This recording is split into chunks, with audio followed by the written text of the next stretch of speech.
किसी गांव में एक साधु रहा करता था। वह जब भी नाचता था तभी बारिश होती थी। इसलिए गांव के लोगों को जब भी बारिश की जरूरत होती तब यह लोग उस साधु के पास जाते और उनसे अनुरोध करते कि वह नाचे।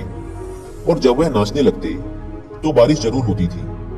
कुछ दिनों बाद 4 लड़के शहर से गांव में घूमने आए।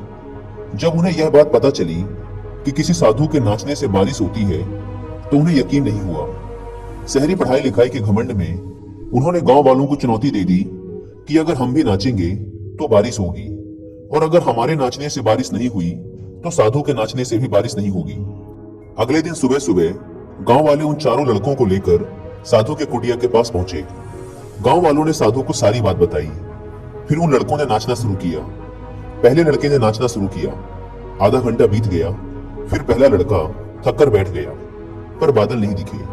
कुछ देर बाद दूसरे लड़के ने नाचना शुरू किया और 1 घंटे बीतते बीतते वह भी थक कर बैठ गया। बाकी दोनों लड़कों ने भी ऐसा ही किया, पर बारिश नहीं हुई। अब साधु की बारी थी। उसने नाचना शुरू किया। 1 घंटा बीत गया, पर बारिश नहीं हुई। साधु फिर भी नहीं रुका, वह नाचता ही रहा। नाचते नाचते 2 घंटे बीत गए, पर बारिश नहीं हुई।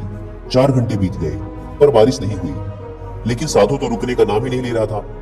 धीरे धीरे शाम ढलने लगी कि तभी बादलों की गड़गड़ाहट सुनाई दी और थोड़ी देर बाद जोरों की बारिश होने लगी।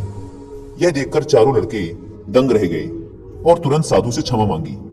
फिर चारों लड़कों ने साधु से पूछा, बाबा, भला ऐसा क्यों कि हमारे नाचने से बारिश नहीं हुई और आपके नाचने से बारिश हो गई?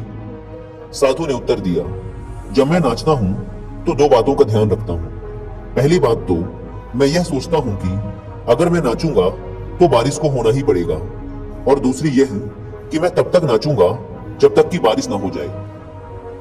सफलता पाने वाले में भी यही गुण विद्यमान होता है। वे जिस काम को भी करते हैं उसमें उन्हें सफल होने का पूरा भरोसा होता है, और वह तब तक उस काम को करते हैं जब तक कि उसमें सफल ना हो जाए। इसलिए अगर हमें सफलता हासिल करनी है तो इस साधु की तरह ही अपने लक्ष्य को प्राप्त करना होगा।